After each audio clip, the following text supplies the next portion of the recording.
Why the Heptones were bigger than you think, and Babylon won't tell you. This is One Drop Facts, where we don't regurgitate Wikipedia. We reveal what Babylon forgot to mention. Let's roll. Everyone talks about Bob Marley.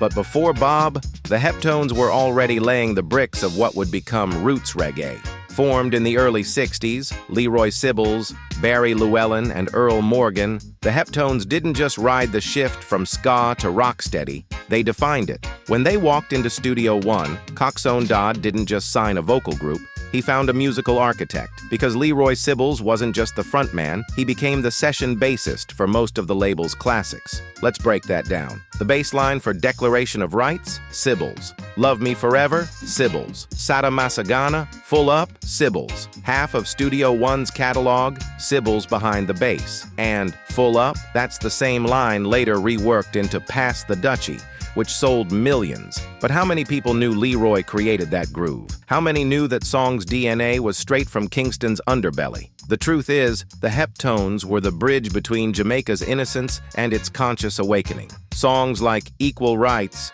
Freedom Line, and Book of Rules were straight-up rebel philosophy, years before the mainstream caught on. But Babylon don't archive the roots, they market the branches. Leroy Sibbles moved to Canada in the late 70s, not to disappear, but to expand. He kept producing, won a Juno Award, and even built bass lines for artists across genres, from reggae to R&B to early hip-hop. He carried Jamaican soul into the diaspora. So why does the industry rarely mention the Heptones when talking reggae greats? Because they didn't play the fame game. They built foundations, not headlines. And Babylon rarely credits the ones who laid the floor. So next time someone tells you reggae started with Marley, tell them to rewind the tape. The Heptones were already there, bassline in hand, message in harmony.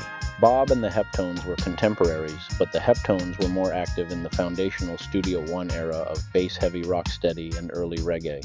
Bob took the message global, but the Heptones helped invent the sound. While Bob was still finding his lane, Leroy Sibbles was building the road. If you love roots reggae, you already love the Heptones, you just didn't know it. Now go and show love to a living legend. Leroy Sibbles isn't just a voice, he's the voice behind some of the deepest bass lines and roots harmonies in reggae history. From the Heptones to Studio One, his impact is carved into the foundation of the music we all love. Don't let legends fade in silence. Let's give flowers while they can still smell them. Visit www.leroysibbles.com. Read his story, stream his music, support the works, respect the roots. Big up Leroy Sibbles every time. Drop a heart if you're just now realizing how deep this goes. And tag a reggae head who needs to hear the truth. One drop, one love. Stay groovy.